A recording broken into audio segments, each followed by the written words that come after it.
just for the night. How were the airports? Were they void of people? Very few people with masks. Really? It came in, I didn't see any. In Miami, because we had to land in Miami because the pool was over their hours. There were a few people there. Of course, we came in so About late 15 at more night, seconds. 11 o'clock. I'd say no.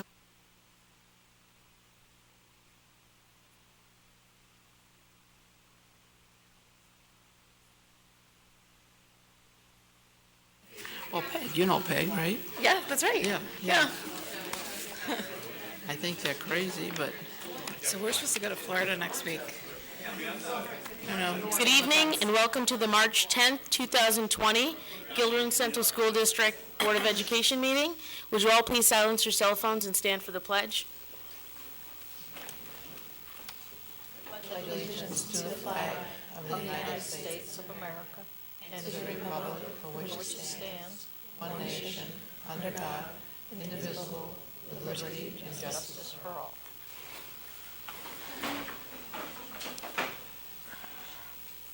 Okay, first on the agenda, we have a personnel agenda to approve. Can I have a motion to approve the agenda, letter A? Barb, second. Rebecca? Any questions or comments? All in favor? aye. Aye. Passes 7-0. And with that, we offer congratulations to our soon-to-be Assistant Superintendent for Human Resources, Mr. Regan Johnson.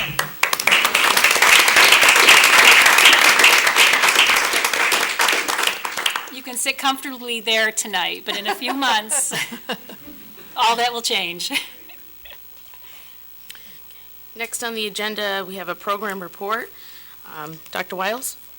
Thanks.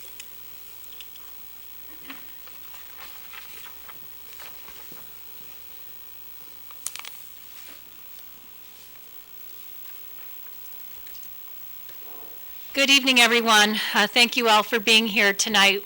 We're going to spend the next hour and a half or so reviewing the proposed school budget for the 2020-2021 school year. Before we get started, I want to make sure we recognize Mr. Neil Sanders, who has spent hours and hours on what you are about to see. I also want to recognize all of our administrative leaders who are in the back of the room who have also contributed greatly to putting together the budget for the draft budget for next year. Our format for tonight, we're going to spend the first part of our time really walking through the presentation, which you'll see before you, and Mr. Sanders and I will tag team that presentation. At the end, we'll go back and sit down in our regular seats, and we'll open up the floor first to Board of Education members for questions that they might have, and then to anyone else who's here tonight who may have questions. So that's our plan for tonight. I'll just highlight kind of the agenda for the presentation itself. We're going to start really with an overview of our priorities and our process for the work we did to prepare for 2020, 2021.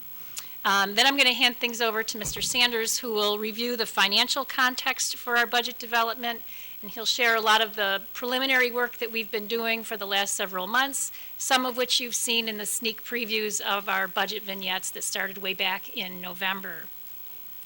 Next, he'll hand the podium back to me for a summary of the recommended proposals for next year. And then we'll talk about next steps in the budget development process, because this is really, although we've been working on it for months, it's really the first formal public part of our budget development process. And then as promised, we'll go on and talk about, give you an opportunity for questions and answers. So our work has really been driven by three big questions that are always guiding our work. We start with, so what do we care about? What are our priorities? What do we value? What are we trying to accomplish here in Gilderland? So as we made, and I will foreshadow very difficult decisions in putting together the budget, we always try to go back to what matters most to us. And then closely connected to that is, so what are our students' needs? And I know our leadership team can attest that they spend a lot of time looking very closely, sometimes student by student, at the kinds of needs that they have for support, that we can make sure that we are providing that support in our draft budget and however it becomes manifest for the next year. This third bullet became particularly challenging in this year, and there's a couple key words I just want to highlight because they have made our work in this particular year more challenging. So yes, we have our priorities and yes, we have needs, but it was a tough question to say, so what can we actually afford for right now, and then what can we sustain going forward? Because we're in a very difficult spot where Guilderland's revenue streams are quite limited and may continue to be quite limited, but our costs, even modestly, continue to rise. So we have to be very thoughtful about what we are proposing to go forward with, because we want to be able to sustain that into the future and not have to turn around in future presentations like this with even more challenging news. So, of course, we always start with our mission. Need I say more? Our mission is a lovely sentence, but you know by now I've shortened it to 4 words because everyone can remember them, and that's all kids, and all means all, every last one of them, and all of those students to be future ready. We can't prepare our children for our lives, we have to prepare them for their lives. And so how do we go about doing that day in and day out? And connected with that is our vision, which talks about our safe and welcoming schools, a community that works together to challenge students and to provide students opportunities. And that's the work that we're trying to find the resources to support and what we'll be talking about in tonight's presentation. So this presentation each year is that opportunity we have where we try to balance those two things, our mission and then the resources that are available to us. The mission we have, the resources are always the challenge. So I'm going to jump ahead a little bit. This year, when we asked our Board of Education members to weigh in on the budget, we did it using a thought exchange, a new tool that we have at our disposal to gather input from many, many audiences. And here is the top 10 items that came back from their ideas about what is their priorities for next year. They shared those ideas, and then they had the opportunity to rate the ideas of one another. So a very eclectic list, some things that can be addressed in a general operating budget, some things that need to be addressed outside of the budget in a capital project. I just want to draw everyone's attention to number 3. We've been talking a lot about this visioning for the future. And earlier in the school year, the board got together to talk about some goals that it has for itself going forward. And I didn't put them in a slide, but I want to remind everybody what they were, because when we think about our priorities, they're certainly part of that. The first priority, and I'm going to paraphrase and shorten them, had to do with serving all students, but with particular care for our students who are economically disadvantaged, because we have growing numbers of those students. The second one was to really think about our cultural responsiveness and the diversity of our student body, and how are we addressing that. The third had to do with professional development, and in the evening when we all met, we talked a lot about instructional coaching. I mention that now because I'm going to circle back to that later when we are wrapping up. The fourth had to do with cybersecurity and making sure we keep our systems and our data safe.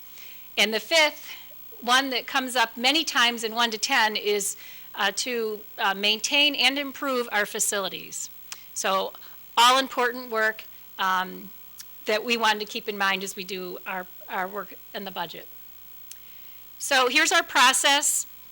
The school year starts, and not long after that, we are looking at the budget for the following year. So in the fall, we spent time looking at the decisions we made last year in the spring of 2019, and how well are they working? Please do not worry about that baby crying. We love it. Talking, crying. It reminds us why we're here in a very visceral way, so do not worry. So the decisions we made almost a year ago, did they play out as we needed them to when students return to school in the fall? That's what we talk about then. Then we move into a detailed analysis of student needs. We look a lot at enrollment. We look at academic, social, and emotional support. And then we always keep in mind that we want to offer our students lots and lots of different kinds of opportunities, because those varied and interesting opportunities are what keep kids engaged in their learning. Of course, we do that in light of all the challenges that we have, and we had to think about this time increases and reductions in our spending plan based on essentially flat foundation aid and in the per pupil formula for 3 years in a row. We are in that middle class of school districts, that average wealth group of school districts in the state, who get the minimum amount of increase in state aid each year. It's a dubious distinction. It's a tiny amount of resources. We're in the same category as the Scarsdales and the Jerichos of New York State, who look nothing like Guilderland. But we are dealing with that trend coming into this year, and we'll see it going forward as well. We're all very familiar with the challenges of the tax levy limit. We've had it for several years now. It curtails the amount of revenue that we can generate. And then it's not a surprise. Things cost ever so slightly more from one year to the next. So we are dealing with higher costs connected to things like contractual obligations, retirement contributions, and so on. There are many others. So I'll say this about our budget before I hand things over to Neil. So overall, in the big picture, this program preserves existing programs and services for students. You don't see any program eliminated for any students in this budget. You'll see a couple additions in response to student needs or newly mandated requirements. That adage of no new unfunded mandates doesn't mean anything. We get them all the time. It does include reductions, and they're based to the best that we could, as much as possible, to minimize impact on students. And we looked at changing needs in order to make those tough decisions. We also, in this budget, took into consideration, whenever possible and appropriate, staff attrition. So if we had retirements or people who we know are resigning, we looked very closely at those positions and made some decisions so we would not impact adults either, or minimize the impact on adults. And then the last thing I'll say is that the budget we're proposing tonight does remain under our tax levy limit, and so it would require a simple majority of our voters for approval. And we'll talk a little bit more about that tax levy limit as the evening progresses. And so with that kind of big picture, I'll turn things over to Mr. Sanders.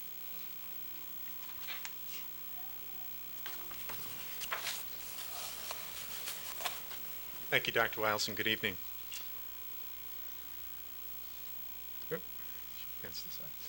So what we're really talking about with the budget is the budget for next year, but we need to know where we are in the current year, and then we're working with changes from that. So just to remind everybody, our 2019-20 budget was approved on May 21st. It was $102,107,375. It passed by a plurality of 65.7%.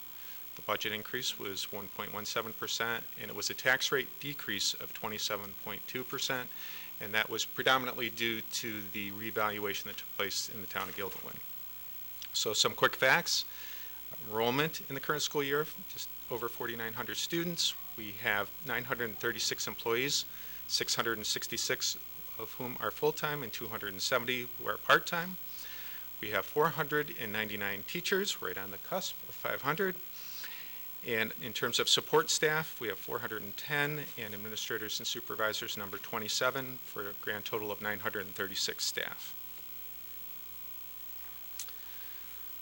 I'll just talk a little bit about enrollment, because this is the population we need to serve and make sure we have the resources for. So on the left, you'll see the elementary enrollment. That is going up 41 students for next year. It's projected. An increase of 37 students at the middle school level, and at the high school level, an increase of 6 students. So overall, that's 84 students that we're projecting to have in our district next year. Back in December, I shared a rollover budget projection. We do this at the start of every budget process to give us a sense as to what we might be facing as we look at the next year's budget.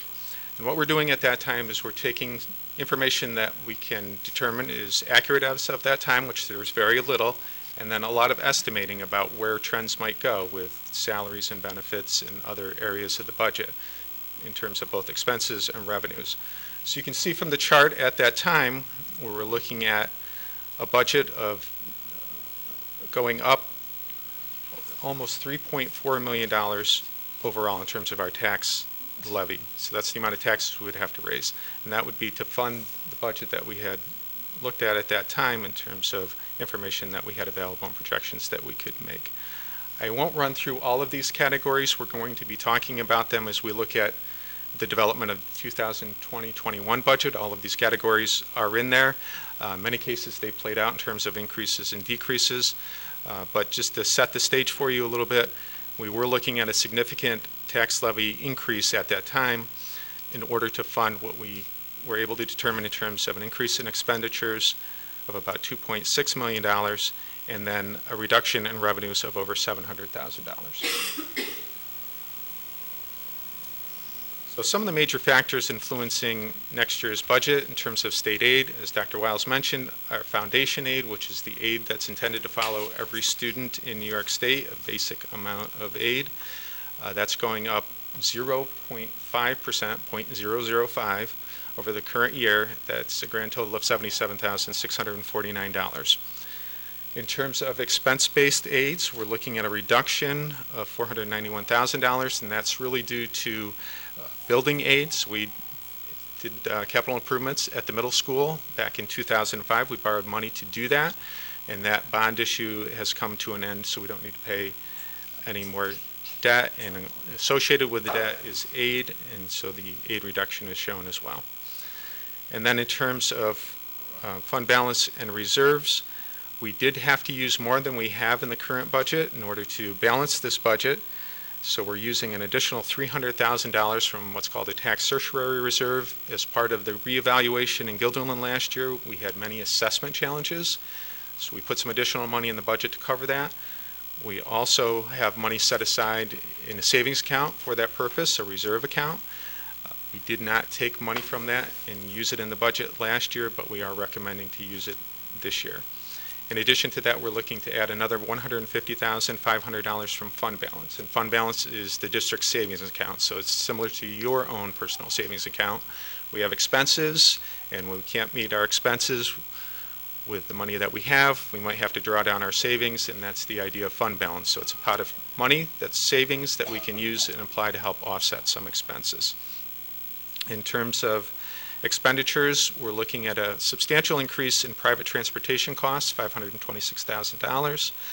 We have a shortage of bus drivers. I think everybody's aware that New York State and school districts throughout the country as well are having trouble attracting and retaining bus drivers, and we're no different.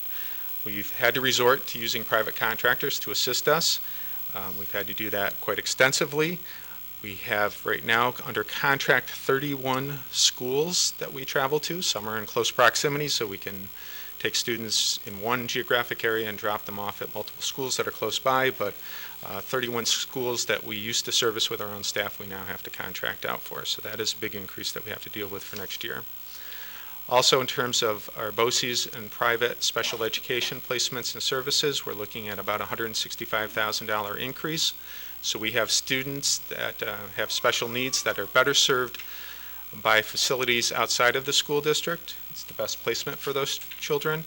And as a result, we do have an increase there in terms of the students we're projecting for next year. Teachers' retirement system, there's almost a $400,000 increase next year. There's a rate established by the New York State retirement system. That rate has increased from last year to this year, and that percentage rate is applied to salaries. So if salaries increase and the rate increases, you get a larger number, and that's the instance here where we have additional money that we need to set aside for that purpose. Charter school payments, little surprise here. We've been low in terms of our number of students, relatively low, about 11. We saw an increase of 15 this year, which we're carrying forward to next year. Each of those students, the tuition is about $13,000. So again, with those additional 15 students at that cost, it's another $185,000 that we have to budget for.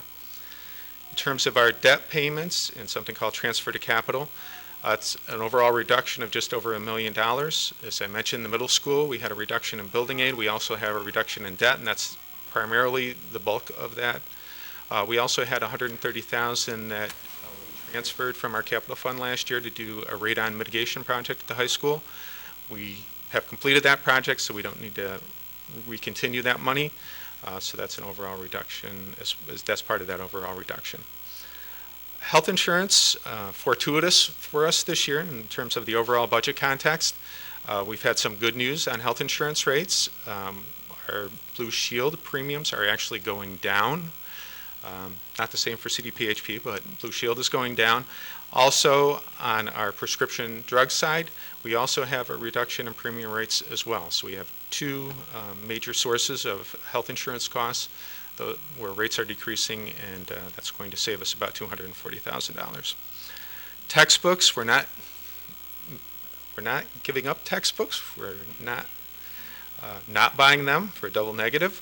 But what we did do is we put extra money in the budget last year to do a new elementary math series, as well as a middle school social studies series. There were 6-year subscriptions. We bit the bullet last year. We put them in the budget and did the full 6 years all at once, a one-time expense to hold us over for a few years. But now that money can come back out. We've made that purchase, so that accounts for the reduction in textbooks. In terms of the tax levy, there is one factor in the formula, which I'll go through, and it's around the consumer price index. So as you probably have heard, it's 2% or less in terms of the overall formula for the allowable growth factor. This year, the CPI was 1.8%. Had it been 2% or the maximum, we would have gained another $137,000 under the formula, but because it was under 2%, we had to forego that additional money. And then finally, under the tax levy, a payment in lieu of taxes. We have one property that has a pilot agreement in the town that was reassessed as part of reevaluation. We captured that increase at the time we did the budget. They then challenged their assessment and had it reduced after we had already adopted the budget. So we're seeing a reduction in that payment amount. In terms of the executive budget proposal, and this is the only proposal we have right now regarding state aid until the legislature adopts the budget, this was Governor Cuomo's first stab at what he would give out in terms of state aid for education. As you can see, it totals $826 million. Most of the school advocate groups recommended in the $2 million range, so it's well shy of what the consensus is for needs in terms of appropriately and properly funding education in New York State. But we have $826 million on the table at this point. $454 million of that is foundation aid, which we've been talking about a little bit in terms of the aid that follows every student. Sound basic education is what it's intended for. And we're getting a smaller and smaller share of that. We've gotten the minimum for the last 3 years, as Dr. Wiles has mentioned. Community schools, which is something that Governor Cuomo started several years ago. He's consistently allocated $50 million to that purpose. And then he also has $200 million for targeted high-need district foundation aid. So part of his overall plan, as he stated, is to drive more aid to higher needs school district. He basically stated that 85% of the foundation aid for next year will be driven toward high-needs school districts. We are not a high-needs school districts, and therefore we're on the short end of the distribution of those funds. And then in terms of the expense-based aids, the $72 million, there's another wrinkle there. We have several aids that we get reimbursed on based on how much we spend. So transportation, our cost of transportation, OC services, to name a couple. The more you spend, the more aid you get. The less you spend, the less aid you get. What he's proposing is wrapping those expense-based aids in with foundation aid and creating a pot, if you will. The issue there is those aids may lose their identity. So instead of being aided on formulas that are currently in place, targeting specific expenditures, nobody will be able to determine how much aid you're actually getting for those categories. It's going to all be bundled in and not separated back out again. So, well, as proposed would be a mix of foundation aid, expense-based aids, and we would get a number out of that, and really couldn't go back and look at how our expenses drove certain portions of the aid. And then there's a list of other smaller allocations for aid.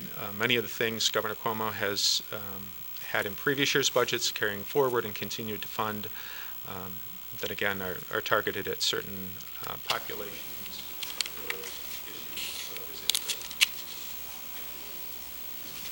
We'll move on to the tax levy limit or property tax cap.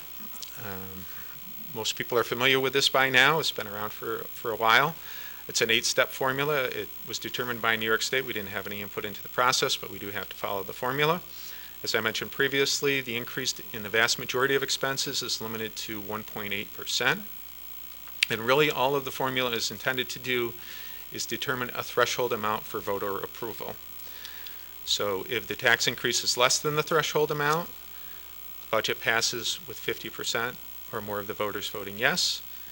If the tax increase as proposed is greater than the threshold amount, even if 50% of the voters say yes, it's not considered to be passed. You have to have what's called a supermajority or 60% of the voters voting yes in that instance to have a passed budget. And then if it's ultimately defeated, and that would usually be twice, you can put it up once and you can choose to put it up again a second time if you wish. If you go through that entire process and the budget is still defeated, no tax levy increase is permitted. So whatever we have in terms of property taxes in the current year, that has to remain, and then you would have to build your budget around that. So in terms of our particular calculation, we start out with the prior year tax levy, which is shown at the top, 73.3 million. There's a tax-based growth factor that's a multiplier that's added in. That really is determined by town growth. So this is new construction within a town, and in every town will get, in school district, will get their own tax-based growth factor. In that case, it increases our number to just over 73.6 million, or about $300,000 as a result of the tax-based growth factor. We have to add in our prior year payment in lieu of taxes, and I mentioned this was our one that was assessed at $259,280, so that's what we had last year. That was the assessment at that time. Then you take out what are called capital expenditures net of state aid. So these are costs particularly associated with borrowing and debt for either school construction or the purchase of school buses. And what we have to do is identify the borrowing costs for those or the debt payments for those, and then we have to subtract out state aid. So that's the net of state aid portion, and put that figure in there. It's a reduction in the calculation. That gets us to what's called our adjusted prior year tax levy of 72.2 million. Now we get to apply the tax levy growth factor, which is a maximum of 2%, or it can be less if the CPI is less. This year the CPI is less at 1%. That gets us to 73.5 million, and at that point we're up in the formula 1.3 million. Then we have to take out our next year's pilots, so the year-to-year change in the pilot amounts.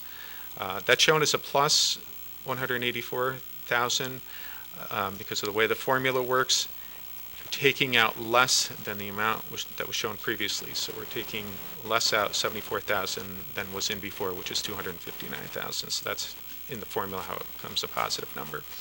That gets us to what's called the true tax levy limit, 73.5 million. Then we have to do the same thing again. We'll look at next year's capital expenditures net of state aid. We get to add that back in.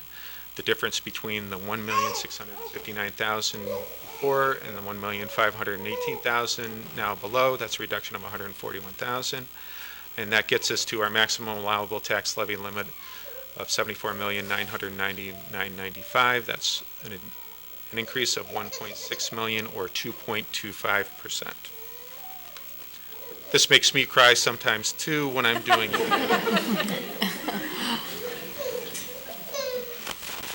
In terms of next year, our projected budget, we are projecting a budget of $103,534,205. That's an increase of $1,426,830. The overall budget increase is 1.4%. Our estimated tax levy increase is 2.24%. We always show this slide kind of to show the categories of money and funding and where it goes. As you know, we're a people business, and we have a lot of people that perform a lot of functions to serve our students and also to maintain our facilities and transport them, and feed them, and all of the other sort of things that we do in schools. So that's predominantly where the money goes, 79.5% of that. And then we have a number of smaller categories, something called interfund transfers, 0.3%, debt service, so this is borrowing and debt payments, 4.8%. BOCES services comprise about 5.9% of the overall budget.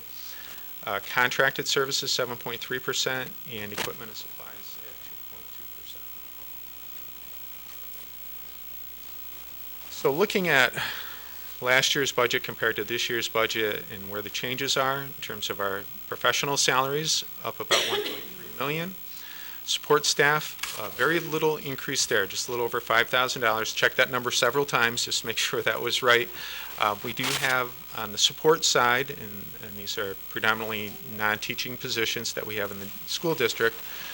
One of the things I mentioned before was the increase in private transportation costs, but as we have an increase in the use of private contractors, we will also have an offsetting decrease in terms of the number of drivers and bus attendants that we have. So we have 6 less bus drivers in the budget for next year, 1 less attendant.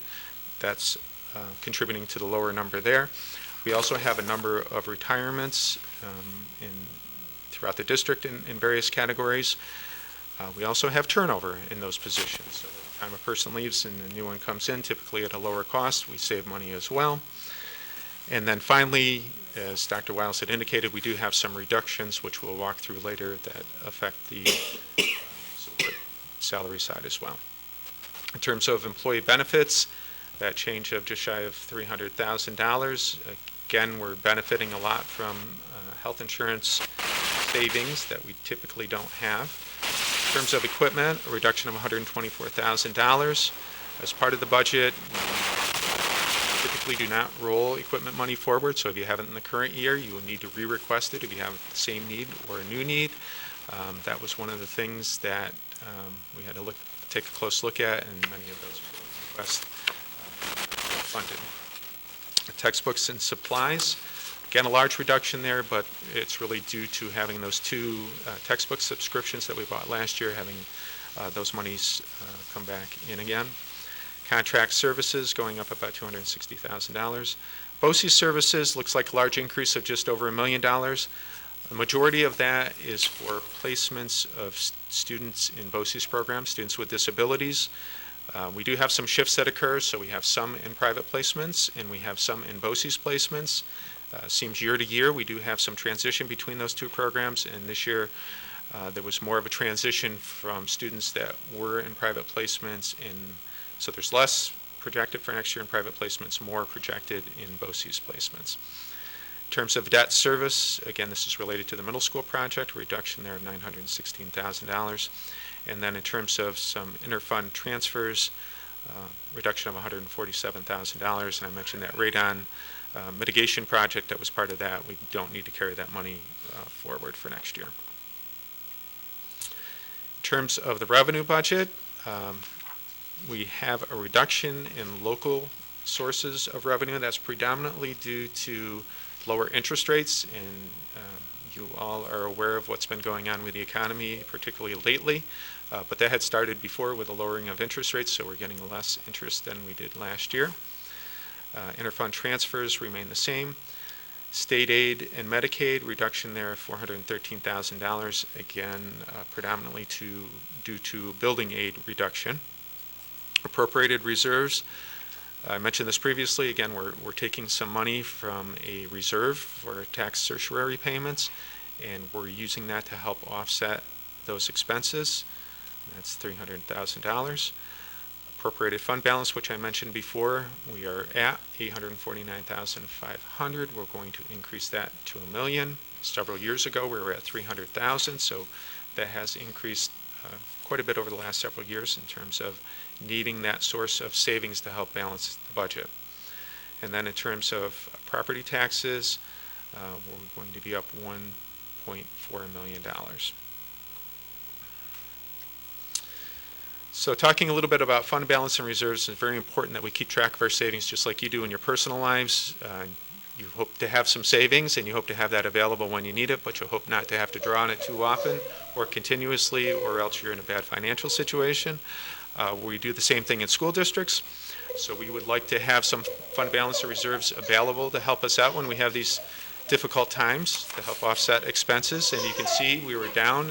This was at the time of the recession. We lost a lot of our fund balance, and then we were able to build that back up over time. Up through 2017-18, we applied a little bit more in 2018-19, but you can see we're about $11 million right now in terms of our fund balance and reserves. We also did a comparison to see how we rate with other school districts in the suburban council and where do we fall in terms of how much fund balance and reserves we have that is a percentage of our overall budget. You can see we're at 14.6%. That places us third right now. You can also see the range here. We are on the bottom of the range, so we don't have as many resources available to help us out when we get into these situations as some other school districts do. So we have, I'll say, a sufficient amount, but it would be better to have more of that available. As you can see, we're starting to use that, so it is a tool and it can go quickly, and it's something that we are unable to sustain over the long term, just like you. If you continually had expenses exceeding your income and you needed to continually take money out of the bank to meet your bills, sooner or later you're going to run out of money in your savings account, and school districts are susceptible to the same risk. In terms of the overall tax impact and tax levy limit, you can see our proposed budget there and our maximum allowable. Right now, this budget is just $5,700 under the tax levy limit, so we're very tight to that threshold. Our tax levy percentage under the budget, 2.24. Our maximum allowable is 2.25, so we're sitting right on the cusp of our tax levy limit. So this, again, 50% voter plurality to have a passed budget. If we were to exceed the tax levy limit, we would need an approval rate of 60%. And talking a little bit about budget voter approval, our community has supported us well over the years, and we appreciate that very much. We did dip down a little bit last year in terms of our yes population, but we've consistently been in that 65 to 70 or almost 75% range, so very good response from the community. You can also see on the right-hand side what our tax levy increase was in terms of a percent and what our tax levy limit is, or was. So sometimes we've been very tight to that. Sometimes we've had a little more room. It all depends on the year and the circumstances and where the tax levy limit falls. But again, in this case, we're going to be very close to the upper limit. So you may ask, well, this tax levy limit issue. So if you have a difficult budget year, why don't you consider exceeding the cap? And you'll notice we haven't mentioned that so far, and that's because we're not recommending that at this time. But why are we not recommending that? So we do have some reductions in the budget, which we're going to go through. They're not ideal, and we would all agree with that. These are difficult decisions to make, and not where we would want to be. But that's the circumstances that we're in and we have to deal with. But we believe the way they've been managed and done is they are manageable and will continue to meet the needs of all learners. We also think a multi-year view is important and having a strategic approach, because we're worried about sustainability. So this is the third year of just that minimal $77,000 or so in terms of foundation aid. We don't see anything changing in the short term, particularly with the governor's push so far to continue to direct more of that aid to needier school districts. So the pot is not getting bigger, the pot's staying the same. More money is going to needier schools, less is going to average wealth schools. And we don't see that changing in the short term. There's nothing to indicate that that's going to change in the short term and may continue for some time. Again, if we fold in some of the other aid categories, the expenditure aid categories, that could could be another difficult point for us in having that all absorbed together. So what we think is important is to come up with a strategic approach and look at sustainability over time. Along with that, it would be important to do some outreach and engagement with the community so that we can have that conversation. Well, what about long-term sustainability? What about exceeding the cap? And what would that look like? And would it be one time? Would it be multiple times? What's the will of the community in that regard? So we do need to have that conversation. And we only have 28 days between tonight and when we need to adopt the budget, which doesn't make for a lot of time to have a well-done community engagement and outreach on this topic. As you know, with coronavirus and a lot of fear and uncertainty going around, it's impacting earnings, savings, and price of availability of goods and services. So this is an unusual time when we really don't know how this is all going to shake out. And we're unfortunately in this window where we have to prepare and adopt a budget by a law and present it to the voters. So with all of that going on, I think it's difficult for people to fully sit down and look at a long-term strategic approach to funding of schools when they're looking at the stock market going up and down by 2,000 points and things of that sort, maybe looking at the retirement savings and watching it vacillate, wondering whether who's going to have to take time off from work and stay home potentially. A lot of other factors right now that people are concerned with, which would make this community outreach and engagement process very difficult to do in the short term. And then finally, as you are well aware, New York State has an unresolved $6 billion deficit, primarily dedicated to Medicaid. Still there's no plan. That's part of the budget discussions at this point at the state level, is how does the state resolve that? And then what does that mean in terms of the other allocations of state funding? If the state has to cover $6 billion, what does that mean for education aid and all the other categories of need throughout the state of New York? So, and we'll have that answer hopefully a little bit before we adopt our budget. So beginning of April 1st is when the state's supposed to have its budget adopted. We need that information to know how much state aid we get. I think with everything going on, we'll have to see if they can meet the deadline. And then again, how they will address that $6 billion deficit in conjunction with all of the other needs throughout New York State. So talking a little bit about that, when we talk about sustainability over time, looking at things in a multi-year fashion and looking ahead to say, is this a one-year or is this a multi-year issue?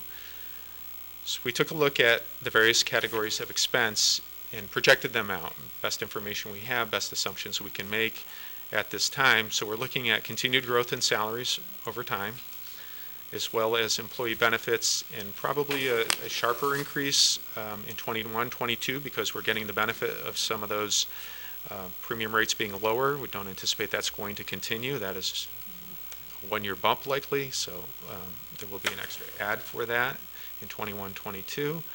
Equipment, supplies, and textbooks needing to go up as well as contractual services. Our debt pretty level with a little decline in the third year. So we're looking at expenses going up upper threes, 3.75, 3.86, and then 3.61. That's the expenditure side of the equation. In terms of the revenue side, again, very minimal in terms of state aid increases. Local resources, which aren't a big pocket of revenue. Again, we're seeing some reductions there. We're a little concerned about where interest rates are going and borrowing and that sort of thing. Not much movement there. Holding to our current level of appropriated reserves and fund balance. But what we're looking at there on the revenue side of the budget is decline in 2021-22 and just a minimal increase. So what we have is some pretty large increases projected on the expenditure side, really little to no offsetting revenue, which places the burden back on property taxes in order to fund the budget. So in terms of property taxes, our payment in lieu of taxes, we expect to remain the same unless they get reassessed. But our property tax levy, the amount we would need to raise from the taxpayers in order to fund the budget, you can see those percentages there, 5.6%, 5%, and 4.6%. So very hefty tax levy increases that we're looking at going ahead if the current climate continues and basically without any significant increases in state aid. And then down below, we're showing you a projection of the 2% tax levy limit growth, so targeting at 2%, and what would that look like? And then we can deduce from that what our potential budget gap is. So we're looking at about 2.7 million, followed by 2.4 million, followed by 2.2 million. So multi-years of budget gaps and deficits that we would have to somehow accommodate. So again, it all ties into that conversation of how do we handle the future, and reductions are part of the conversation. Also, exceeding the tax cap would be part of the conversation, but we probably need more time to engage the community in that process. And with that, I'm going to turn it back over to Marie for recommendations.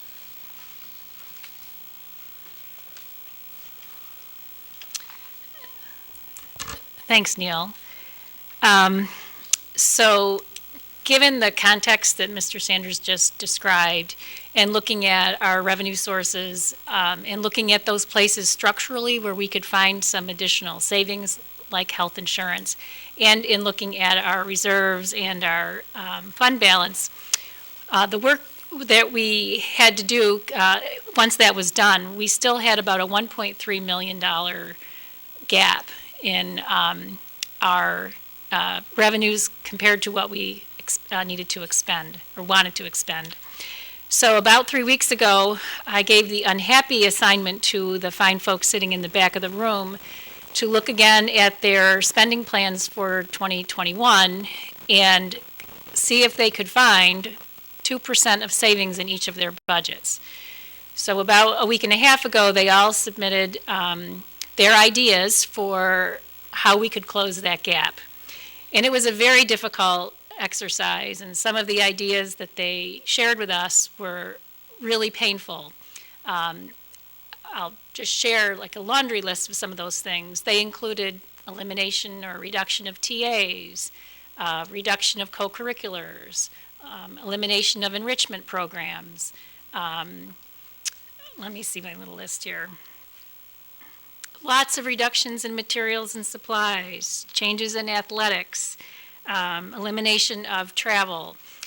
So the list was very difficult. And in the end, the district office team sorted through their recommendations and tried to come up with ideas that would have the least impact on students and the least reduction of opportunities for our children. So that's what I'm going to share with you right now, and you will see how we're starting. So we began looking at elementary class sections. So the first thing we did was go back to our existing class size guidelines, and we actually used them. Often, when we're presenting the budget at this point year, we are more generous with our class size guidelines, and we look at those sections where there are what we call bubbles, where a classroom might be projected to be within a one student or half a student or right at the guideline, and we would automatically just create the additional section. We did not do that in this budget. We actually used the guidelines, which, as just a reminder, they are K2, 18 to 23 students, and grades 3 through 5, 21 to 25 students. So based on just using our existing guidelines, again, not changing our guidelines, we actually have 5 fewer elementary sections planned for 2021.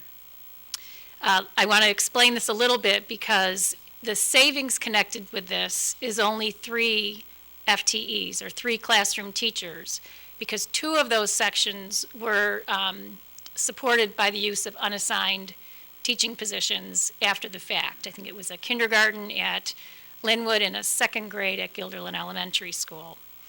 So based on our guidelines, we're down 5 sections. We have also reduced the number of unassigned positions in our budget. We typically carry 5. We're recommending carrying 3 going forward. With all of this, in terms of reductions, if you look at our comparative data with our suburban council counterparts, for each grade, K through 5, we are still in the top half of the rankings in class size. So by making this change, we are not, we're still in good standing in that respect. So I want to just show you how it plays out, and you have a variation of this in your appendices. These are class size averages by building per grade. And you can see far over on the right-hand side is the overall average by grade across the district. Now, I understand averages. I have a colleague who likes to say, you know, your head is in the oven and your feet are in the freezer, but your average, you're at a good temperature. So there is some variation here, but you can see overall where we land. If you see a +1, -1 underneath an average, it means that from last year to this year, we're either adding or subtracting a section, again, in order to get to the guidelines.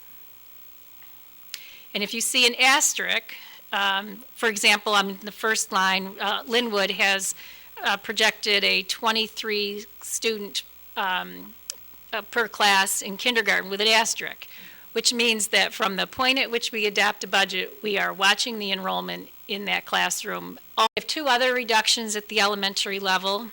One is a reading teacher.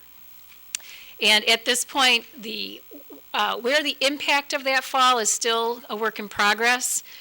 We currently have 20.4 reading teachers across the K-5 buildings. In the beginning of this process, our 5 principals did a ton of work, literally student by student, trying to identify needs across all 5 buildings. They're going to need to resurrect that student by student analysis and look at our existing staff and do some reallocation across buildings so we can continue to meet the needs of our students. I mean, to be completely transparent, we have some buildings where students who have higher skills qualify for reading, and other buildings where lower skills, they don't have enough. So we need to even that out and make sure all students with equal needs have equal access to support. So that's an ongoing project. We can continue to report on that through the budget development process. And then the other elementary reduction is a 0.5 special education teacher. This one actually comes as a result of very low enrollment in one of our special ed programs. So because of that, we're able to combine 2 part-time positions. That position will become a probationary position, and the leftover 0.5 will be a reduction. The trade-off here is that we will not be able to provide literacy lessons training for special educators. That was a big topic at this time last year. At the middle school, we did not make any changes in staffing to change class size, so I'm simply sharing what we're projecting to be the class size averages at all 3 grades next year in Farnsworth. You see a little bit of an uptick in grade 6 at 27.64, and then 7th and 8th grade are both right around 25 students per grade. There are 2 other reductions at the middle school. One is an account clerk. This individual happens to be leaving us at the end of the school year anyway, so we took a close look at the tasks that individual performed, and we're able to kind of rethink them and reorganize them to reassign them to a staff person in the main office. And then the other is a half reduction in AIS math support. This will play into the next slide where I show you the high school. The high school has need for a half-time math AIS teacher. The middle school currently has 3. Because we couldn't fund another half-time, we're looking across those 2 buildings, kind of thinking of math AIS support from a 6-12 lens. And so half of an FTE or thereabouts will shift over to the high school. And you'll see that in the first item here. This is high school changes, the increase of a half-time math teacher to provide additional support. On the other side, though, we had a recommendation, or recommendations, probably that recommendation, and the impact will be, it will increase the student-to-adult ratio in some classes. And then the next one there is the reduction of a school counselor at the high school. This, too, is driven by the fact that we have a retirement, so we look very closely at how we could potentially manage with 6 counselors rather than 7 counselors. I can share with you that over the last decade, we have been losing enrollment in the high school. I went back and looked, and you have it in your appendices, that back in 10-11, we had well over 1,800 students in Guilderland High School. Next year, we'll have about 1,530, I think. So we're losing about 200, have lost about 280 students over that decade. So with 6 school counselors, the ratio of students to counselor next year will be 262. So every counselor will have a caseload of 262. If we stayed at 7, their caseload would have been 225. The American School Counselors Association, ASCA, their recommendation is 1 counselor for every 250 students. So we are very much within the ballpark in considering this recommendation.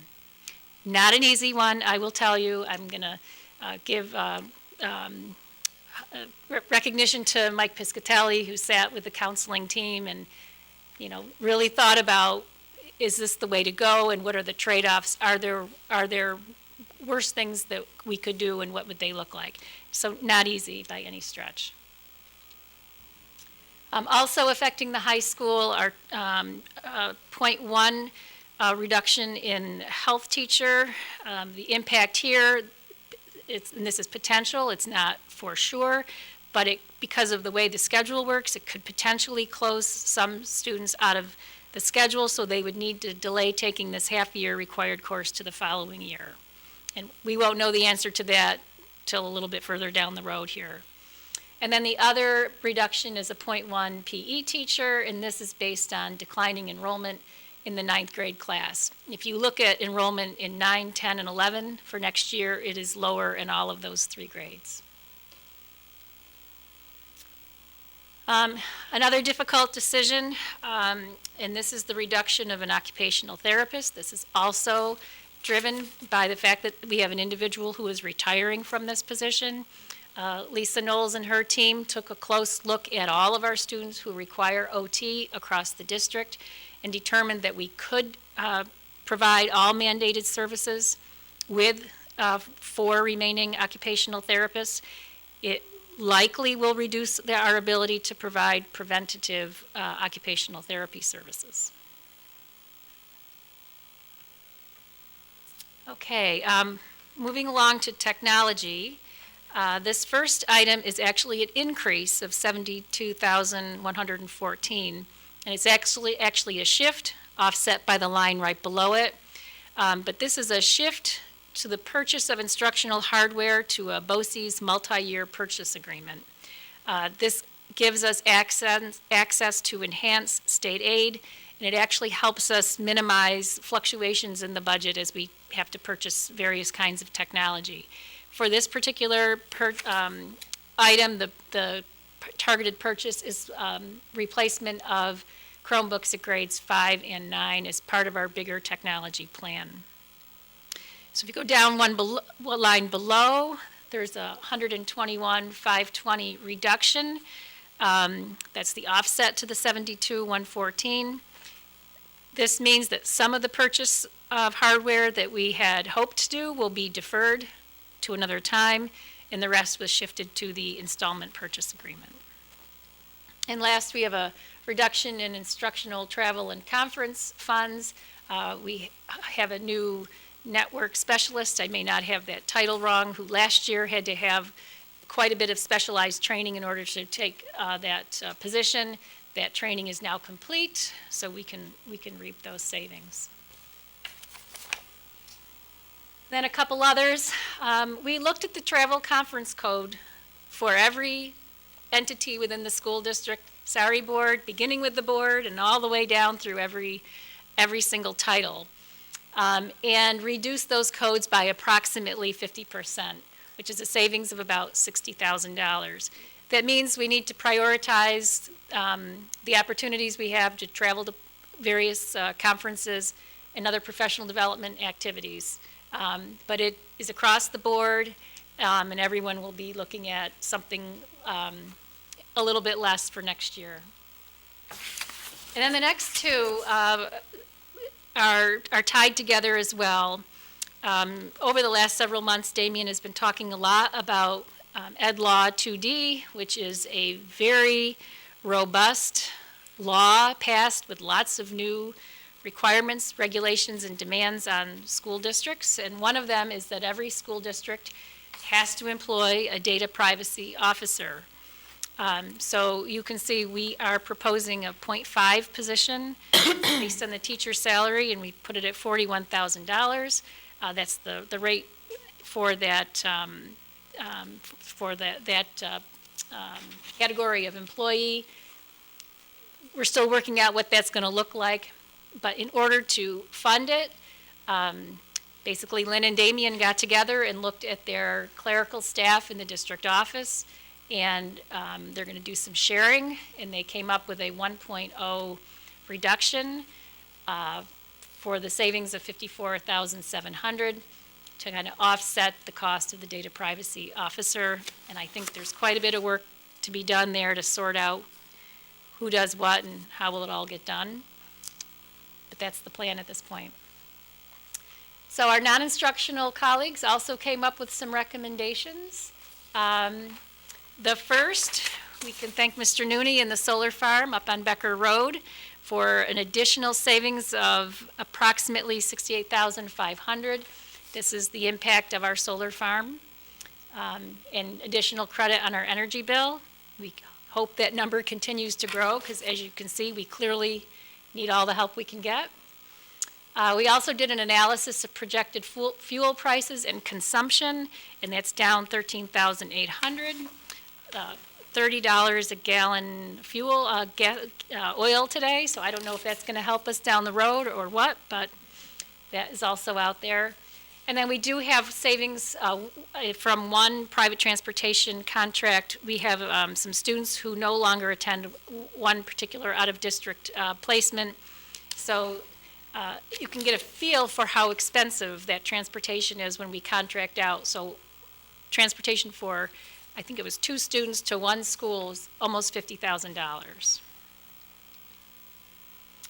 So at this point, that's the end of the reductions that we're recommending or suggesting. But I always like to, at this point in the presentation, kind of plant a seed about the things that are still really important to us and we want to continue talking about over the next several weeks before we adopt the budget. So should we have some additional resources to work with? These are my 3 top items, and obviously there can be others, but I want to just say a few words about instructional coaching. We've been talking about coaching in this district for 8 years now. We have seen a tremendous growth in student achievement at Linwood, where instructional coaching got its start. And this past year, we've had our Linwood coaches become district-wide coaches, and they're working with teachers in all 5 of our elementary buildings. So we're finally able to scale up this successful model. The timing is not great, though, because at just that point where we would like to go to our general fund budget and be able to fund the coaches in coaching roles next year, we don't really have as much opportunity as we would like. So our hope is this. We have 2, possibly 3 of our elementary buildings who are categorized as Title I schools, which is based on the level of poverty of the children in those buildings. So that's Altamont, Westmere, and maybe Guilderland. They're always on the cusp. This is one time where we hope you cross the line. Because we can then access Title I federal funding to begin to fund our coaches going forward. And then we would need to look for additional resources somewhere to help Pine Bush and Linwood if we need additional resources there. But I want to be very clear, this is a huge priority for us. We've invested thousands and thousands of dollars over years in professional development. And we have many, many individuals right now who are deeply into coaching. And if we can't go forward, we're going to lose a huge investment and a huge opportunity. In a similar vein, in past years, we've talked a lot about expanding co-teaching, and you'll see there are no proposals in tonight's budget to expand co-teaching. That continues to be a priority for us. We continue to care deeply about how we serve our students with disabilities. So should that become, we have some additional resources, 7th grade would be a priority. And then the last thing I want to mention is reducing the use of fund balance as a revenue source. Those bleak slides that Neil showed you just before he handed me the podium are the reason why we need to make sure that we are not spending our savings at the rate that we are. It was reluctantly that we looked at fund balance to put more in for this budget, but nor did we want to make deeper cuts into programming. So if we have some additional resources and can pull back that 150,500, that would be an important thing to do. So this is the net staffing changes based on those recommendations. I'll just summarize. At the elementary level, we're looking at 4 teachers. That's 3 classroom teachers and the reading teacher. In special ed, it's minus a half of a teacher. At the middle school, we're looking at a 0.5 reduction. That's the math AIS, and the minus 0.53 in the clerical world, for a grand total of a minus 1.03. At the high school, that minus 0.70 is a net of the school counselor, is a subtraction of the 0.1 health and the 0.1 PE, with the offset by the addition of the 0.5 math. So it's a net of 0.7. And then we have a negative 1.0 in the teaching assistant column for a total of 1.7, minus 1.7. And then at the district level, under the teachers category, that is the occupational therapist in that first category. Clerical is the shared position between curriculum and human resources, and the data privacy officer is the 0.4 increase.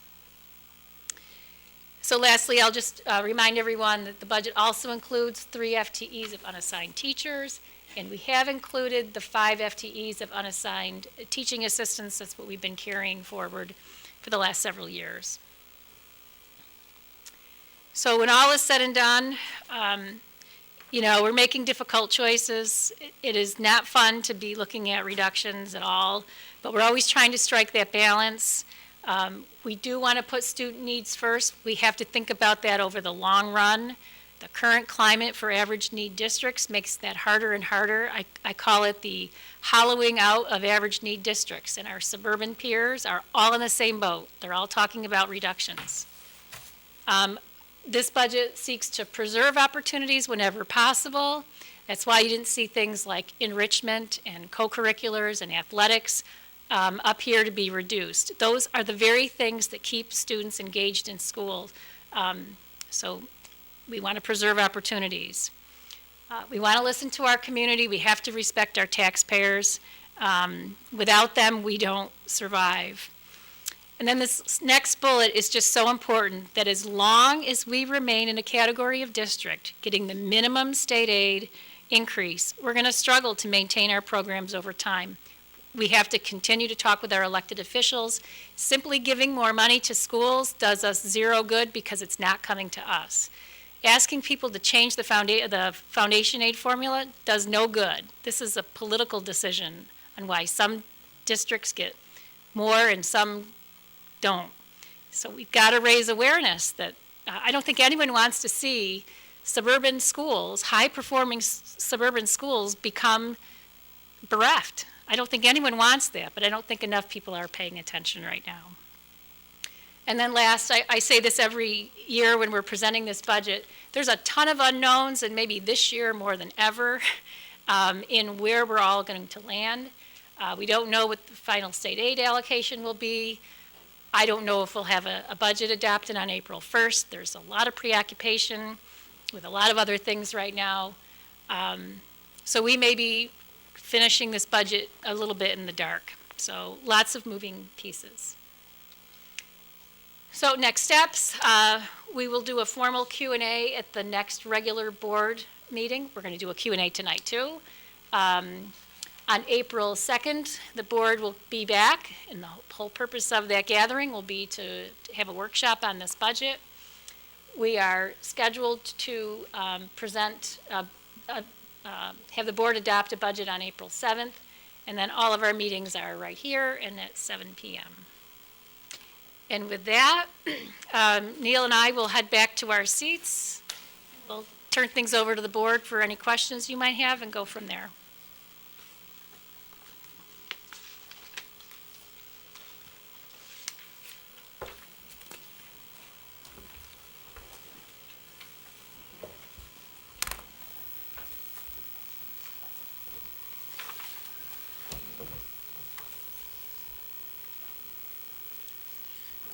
Yeah, I have a list of questions, but if anybody else wants to go ahead and first start. Anybody else have questions? Let's see, page 4. Oh, I guess one of the things that I would like you to consider if we do get some more money is changing that 3 to 4 FTEs. As I looked at the list here, there were about 5 different classes that seemed... Unassigned? The unassigned, yeah. Seemed pretty high. And it seems every summer we get more, more people coming in than we had in the past. On page 4, let's see. No, that's not it. Page 24. I guess one of my questions was, when you listed the 10 priorities that the board had mentioned, one of which is repair the plumbing at the high school, but in the maintenance budget, there only seems to be like an $8,000 increase for repairs. Has that been included in some other line or something, or is it maybe going to be with the capital program that we passed, a few months ago? Is that included in that at least? So first of all, let me say the main plumbing issues in the high school, well, other than the new break we had last week, has been repaired. But the real work, we can't carry it in the operating budget. It's in the capital project. So it is in the Yes. part that we passed already? Yes. Oh, so that's good, okay. Cliff is giving me a big head nod. It is the part that we passed last May. Okay. And is there any money for playgrounds or not in this budget? There's money for their general upkeep and repair, but no replacement. Replacement, okay. Again, that is a significant expense that we would really need to look at through capital project. And the other thing, you've had communication with Pat Fahey and Amador.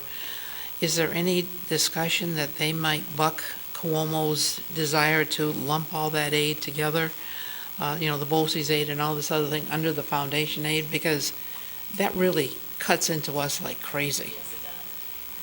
My understanding is there's zero traction for that idea beyond Pat Fahey and George Amador, that just across the state, the legislators just don't like that idea. It's not popular among school groups, or it's just, I don't think it's going to fly. We're counting on it not flying. Yeah. Go ahead. Other questions? Go ahead, Ben. I just have a more general question. The 3 questions guiding the creation of this budget: priorities, student needs, and then what's affordable now and what can we sustain over time. But when we project out the multi-year budget projections, that's not a little over budget, that's way over budget. So how can we call what we have here sustainable? I understand we're trying to not reduce programs, but, I mean, wouldn't we just be facing that next year? Potentially, yes, and that's why we're looking at this and not as trying to solve this all in one year. I mean, there could be a sense of urgency that we need to exceed the tax cap this year and solve this year's problem. What we're saying is that problem could continue into future years. So we've made a plan to address this year, and then we'll spend some time talking about if this situation were to continue for multiple years, what would we need to do that? Because we've looked ahead and we see the same scenario repeating itself over and over again. So that's really the concept. But the DO hasn't thought about a long-term plan to you've dealt with this year, but Well, not I think next what it year. raises and this is conversation for our board and our community. I mean, we're all in this together. So we had to deal with what we have to deal with to meet our timelines this year in terms of making some reductions and balancing the budget. But again, looking ahead, and I think we'll have an idea once we see what this budget looks like from the legislature. Is it still the same mantra of limited state aid distributed in an equitable manner where we're still getting just the 77,000 or so in foundation aid? Year after year after year, that pretty much is starting to solidify itself, barring any unusual state income that happens, or additional state aid that the state gets, I should say. So knowing that that's kind of the course that we would be on at that point, I think it does cause us to have that conversation at the board level about what do we want to see next year and having enough time to prepare for that.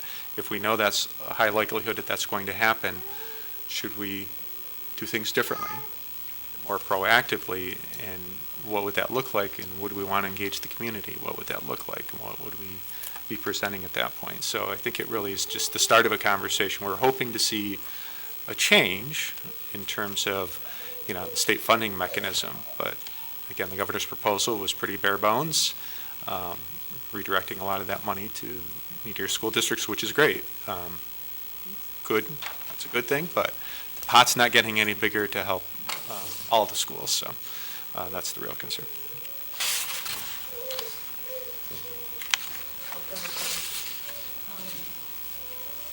Do we have a number of how much it is to keep the teachers and the things to maintain what we have? Is there a number or a percentage that, It's 82,000 per FTE, so to add the 3 sections back is $246,000.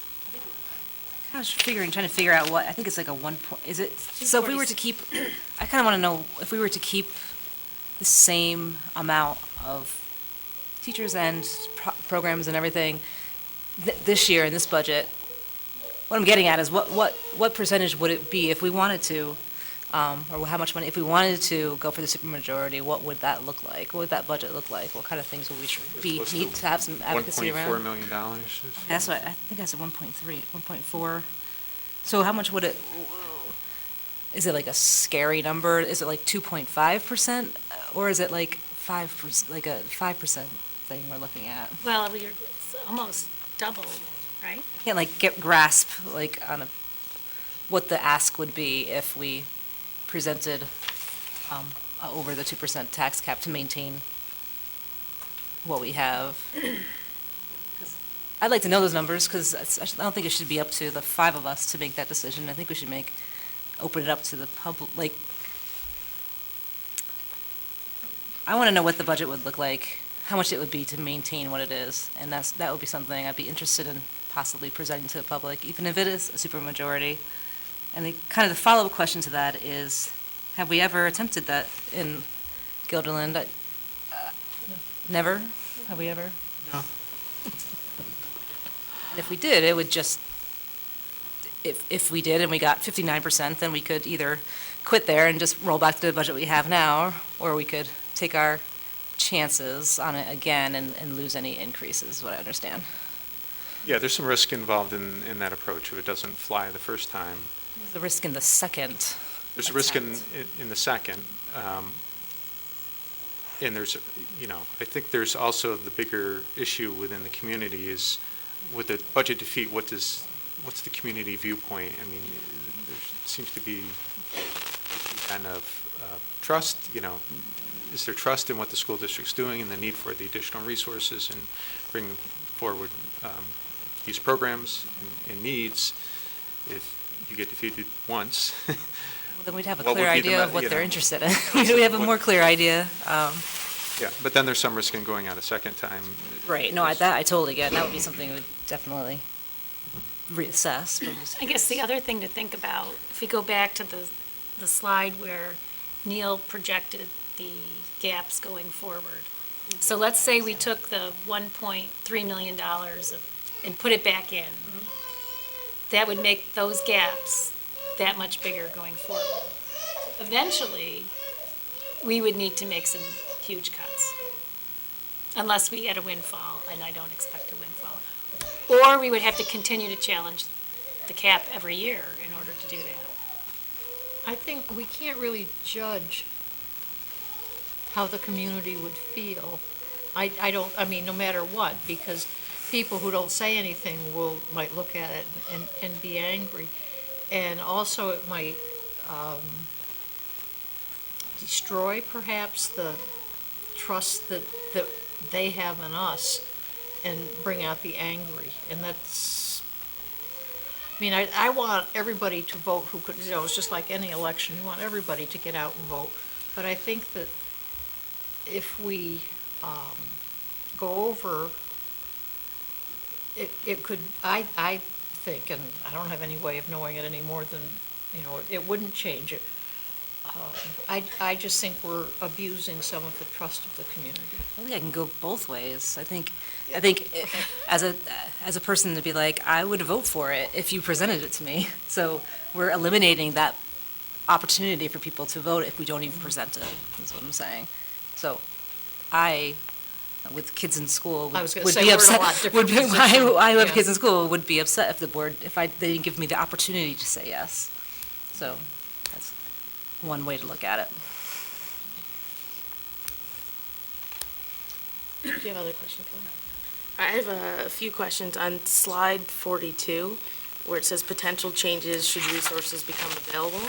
Does that mean after everything that's being cut is restored, or is this? No. I didn't mention any restorations. Okay. So sometimes that slide would say, we're going to restore this, this, and this. So then I guess back, I don't know what slide it is, we talk about cutting a half math position or splitting is it splitting a math position between the high school and middle school? It's so we take one of the there's three math AIS teachers at the middle school. We would take one of those individuals and have them spend half time in the high school and half time in the middle school. I mean, has that ever happened with a math teacher? This is AIS, so it's not, and yes, we share staff all the time across. Well, the yeah, I board. know we share staff, but I didn't know if it ever specifically, I mean, regardless AIS or not, but if a math teacher was ever split between, because to me, it seems like if you're going to have resources available, if they become available, I don't know why we wouldn't restore that first, or at least one of the top things to restore. It seems pretty disruptive to have like a math teacher between two buildings, and knowing that we have, looking at the ESSA data and knowing that there's a bunch of at-risk students who I think we could probably serve better by having a teacher there full-time in both buildings. Well, I did hear from both buildings about the challenge that it would be to schedule that, but Oh, to have it split. yes, I mean, they have to, you've got a high school that starts early, right, Barbara? And a middle school. Hopefully not next year. Hopefully not. And a middle school that starts late. So there is some coordination that has to happen. But the position would have more flexibility than a regular classroom teacher would. I mean, my input would be if potential changes, should resources become available, there's definitely, I think, things being cut I would want to restore first before putting money towards instructional coaching, which I'm not saying is not important, but if we have to prioritize what's being cut or what's not being addressed, After looking at that ESSA data and knowing that, was it the students basically, students in poverty or at-risk students across all seven buildings, right, were the most impacted? The only thing I would say to that, and maybe Damien wants to jump in, is that the value of the coaching has a long-term lasting impact. So when you look at bringing along student achievement in reading and math, the investment pays off in bigger kinds of ways. So for example, over time, we need fewer reading teachers at Linwood than we need anyplace else because the impact the coaching has had at the classroom level. Ditto for math. I don't know, Damien, if you want to jump in and talk about it because you've lived it. Yeah, I mean, I'll just say as simply as possible. I think it's the difference between preventative actions and reactive actions. We've, over the years, we've steadily added staff to basically provide interventions with students who are struggling for one reason or another. I mean, that's been a steady increase over the years, and I think, you get to a point where you have to ask the question, is continuing to add those interventionists in our budget the solution to the root cause of the problems? What steps can we take to prevent students from actually getting into that intervention mode? And it's something that takes really a heavy lift for a school district to get to that point in time, but it really comes down to quality of instruction. And, we really want to invest in the quality of instruction. So with the intent of not having students get into that position where we're now reacting to ESSA data or state testing or whatever it happens to be that's identifying them as a student in need. That's really the intent of it, is to really be thinking about students within the classroom setting. What are we seeing? What are we observing? How do we adjust our practice? How do we respond to their needs in the midst of the instruction, rather than pulling them out of instruction or having them go to a specialist, which in many ways continues to disrupt their learning. They're not really focusing in on that support that happens directly within the classroom setting. So I think that's kind of the idea, or the difference between the two approaches.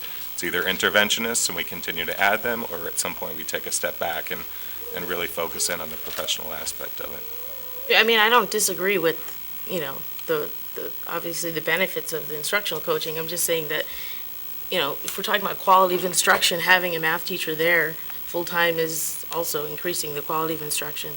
This is just my input in terms of, I have my list of things. So that's the first thing. Second thing,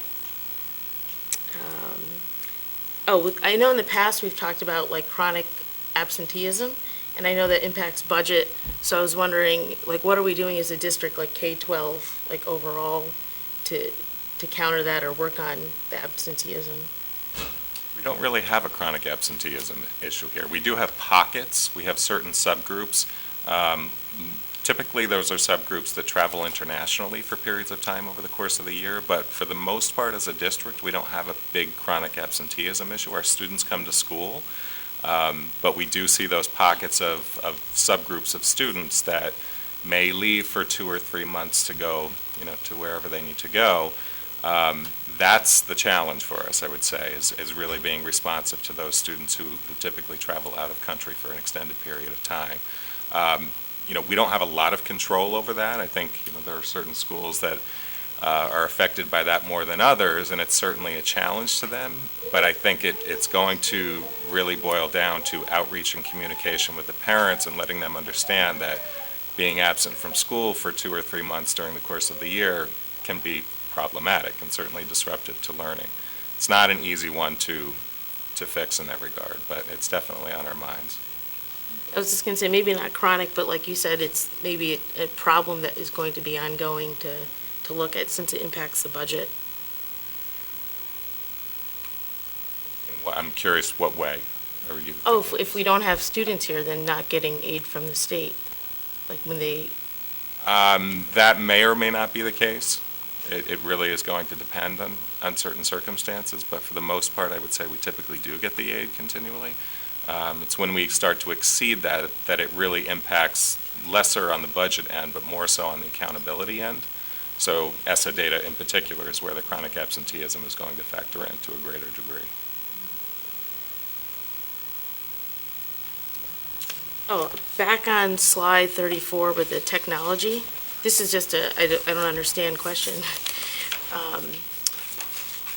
Are any of those things on that table, we can't use the Smart School Bonds Act for, with that tech? Remember, Smart Schools Bond Act is a one-time infusion of funds, and we are getting to the end of our smart schools Okay. based on the Smart Schools Plan that was approved years ago. To a certain degree, possibly, but over the longer term, that's going to be dried up within the year, I would say. So we're pretty much tapping that out at this That's point. almost done. Yeah. And then the data privacy officer, I'm sorry, I missed that. Is that that's a required piece from the Mandate. state now? Yes. Of course. Unfunded, of course. That's what I thought, I was just checking. And because we're not adding the counselor it's at the high school, right? Yeah. Or do the counselors work with the social workers together in terms of like crises, mental health issues with the students, or is it like a team approach? Yes. So we've got the social workers, school psychologists, counselors, the high school leadership team. They work very closely together on all those kinds of things. And maybe just like a quick update about the mental health facility piece at Farnsworth? It's going well? It's going, it's at capacity. We had talked about potentially expanding it to the high school, having another one at the high school. Northern Rivers, I think, has capacity issues, because when we initially reached out way back in the fall to see if we could begin the process for applying for it, I mean, we didn't get any response back. I think the model has taken off, and it's hard for them to have sufficient capacity to support the schools at the level that they do. I think long-term, that would be a goal. Again, the clinic deals with our students who have needs beyond what we have the capacity to meet, so beyond our own social workers, beyond our own counselors, beyond our own psychologists. But it's at capacity, and there's a wait list at the middle school. Oh, wow, okay. I just worry about the acuity, so I know that the caseload is still in the recommended, professional range, but the acuity is increasing, over time. So I think that's going to be a potentially, very painful cut, not that any of them aren't. We had and I know Mike talked with the counselors a long time about that very thing. I think it's something we will continue to look at, but with our lower numbers in the high school at this point, it seemed like it was, I think the word that Neil used was manageable. Not ideal, but manageable. And, if you look at our enrollment trends over time, the high school will eventually start ticking up again, and we may have to look at going back to seven counselors. So, I have one, it's sort of a minor question, but it's stuck out to me several times as I've seen the number. What are the guidelines at middle school for class size? Those look so big that I was just wondering. you know what, I don't have them at the top of my head. I think they're 20. Damien, do you remember? I want to say they're, I think so. So the 27.92 is really pushing. Within the- it. Yeah, Yeah. that's the sixth grade, right? Yeah, the incoming sixth. I don't even remember which, but it just stood out. Our class sizes at the middle school, aside from the last few years, have been in the high 27, 28, 29. They've come down in the last couple of years, and the middle school advocates every year in stage 2 to add several more sections. They did again this year to get all of those class sizes down to 25. Just a very expensive proposition. And everybody would like. Everybody would like it. would like that too. Yeah, we'd love to do it. That was my, I had something else, but let's go on with all the other questions. If it comes back, I'll check. I had a question too about this current school year. Didn't we make adjustments for the focus program? Like, were things taken away or shifted around? We did make some adjustments to the focus program and to include the ninth grade and the coordinator, and I might need Mike or Amy to fill me into the details. It's been going very well, and actually we've talked about how to put together some data to show the board how the changes have had a very positive impact. The most obvious one is a dramatic increase in enrollment. It was declining down into the, I think we were in the 40s, and now we're into the 70s. Thank you. So I don't know, do you want to hear more from Mike and or Amy? Sure. Haha.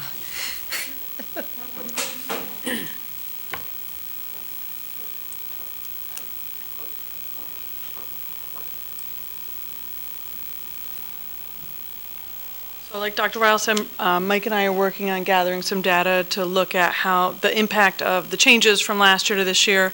The changes where we added ninth grade, so at a smaller number than the other grades, but we added 12 ninth graders. Right now, all 12 of those ninth graders want to continue in the program in 10th grade next year, and have said that the program has really helped them. And the other change was that we brought the coordinator back in and took away the content classes for the 10th grade and then social studies for the 12th grade. So this year's 11th graders have English and social studies, 12th graders have English, and the 11th and 12th graders still have PE. So those were the changes from last year this year. So we'll look forward to that data. I don't have any more questions. Does anybody else have any more questions? So we'll open it up to everybody. Anyone in the audience with questions?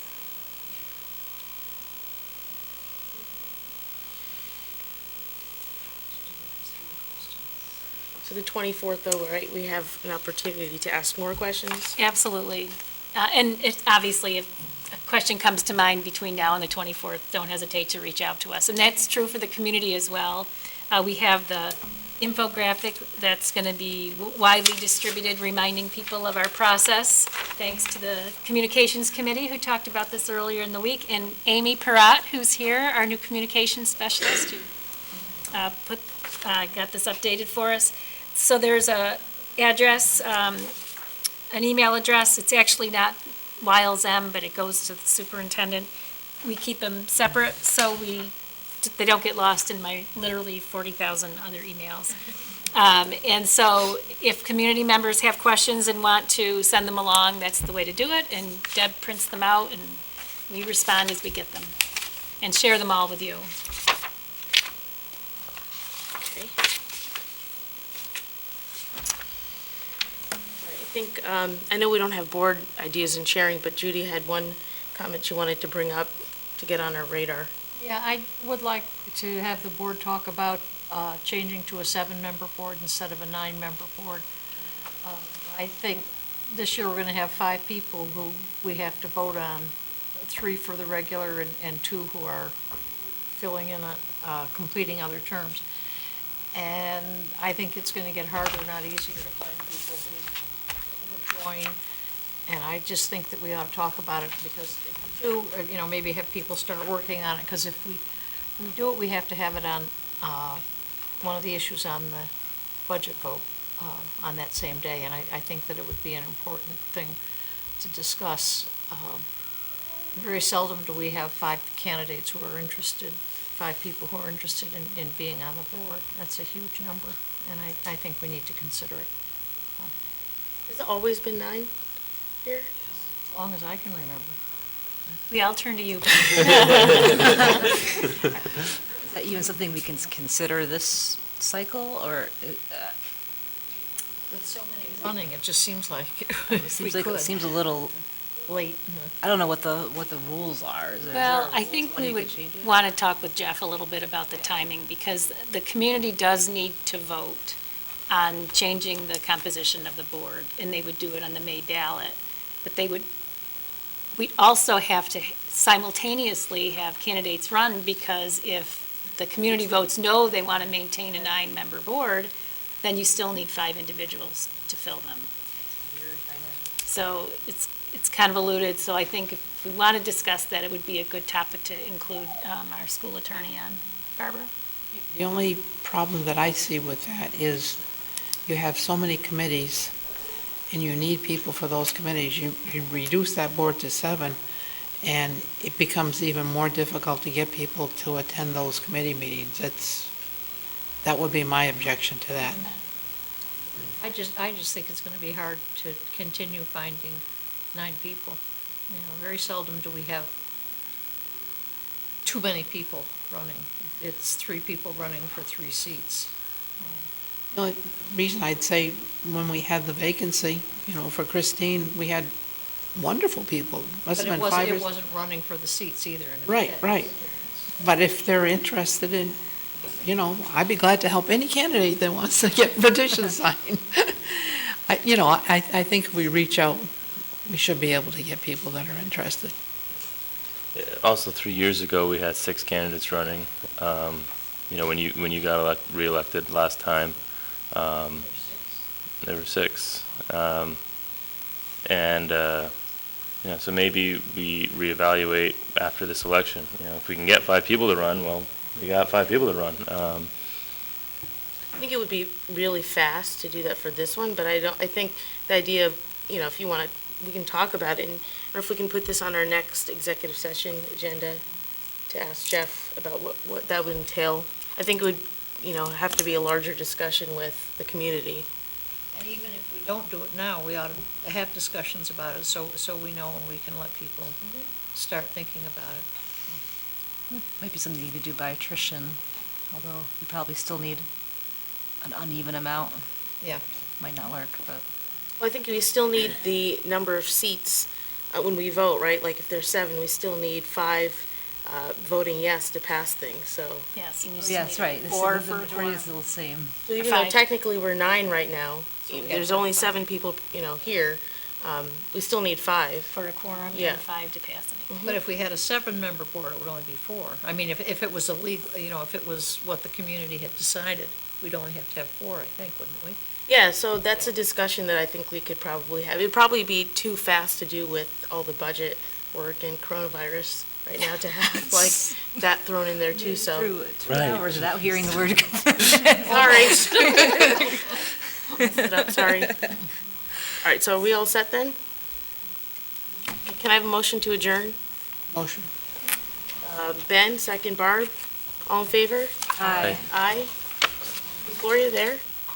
Yep. Oh, Who's there? passes 7-0. 7-0? Yeah, 7-0.